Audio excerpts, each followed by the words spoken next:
Hello, I'm Bruce Frantzis. We're now going to look at learning strategies for beginners of Tai Chi. The first and most important thing is people want to know, oh, if I practice, when should I practice, when should I not? The first thing is that don't force yourself. Now, it could be that your range of practicing could just be 5 minutes, 2 hours. But keep this in mind.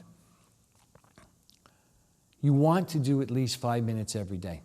Even if your goal and the idea would be to do at least 20 minutes a day. And the analogy that goes is very simple. 5 minutes is not much. As a matter of fact, you could say it's almost not anything.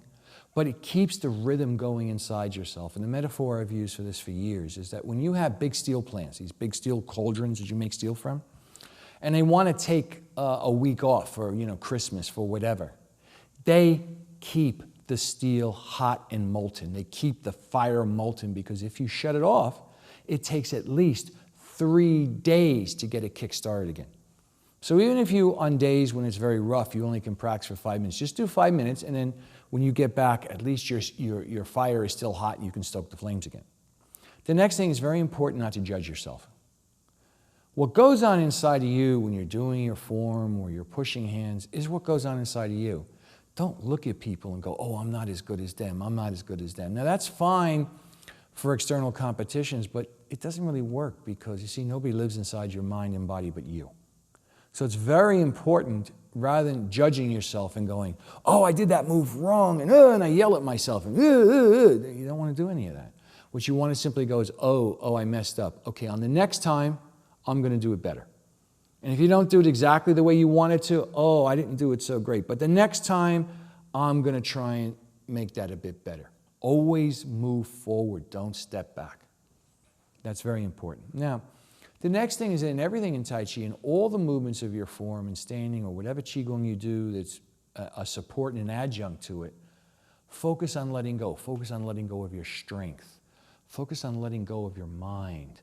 Focus on letting go of having this laser-like vision on something. Just let everything inside you go. If an emotion starts coming up, just let it go. Not there's anything wrong with your emotion, there's anything good about it, just let it go. You feel tension coming up, just let the tension go. Tai Chi is much more about letting go than about controlling.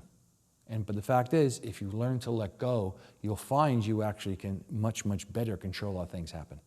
And the metaphor that goes with this is surfing.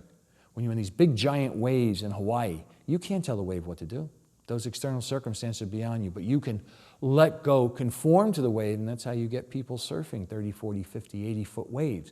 But believe me, they don't tell the wave what to do, but they let go of their position and stay with the circumstances they're in. So that's important.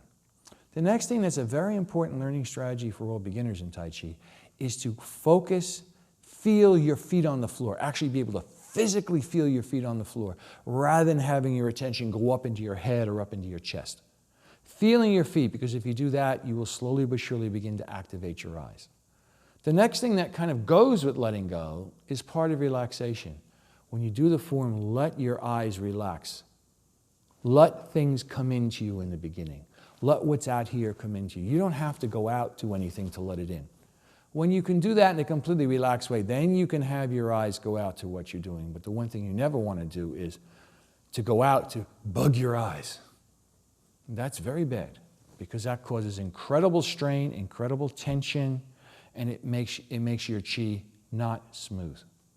Until you arrive at a point to where it doesn't matter how much energy you move through, you stay relaxed. Other people may have a hard time seeing it, but you just don't get tense behind it. But that's a very advanced stage. It's not something beginners can do.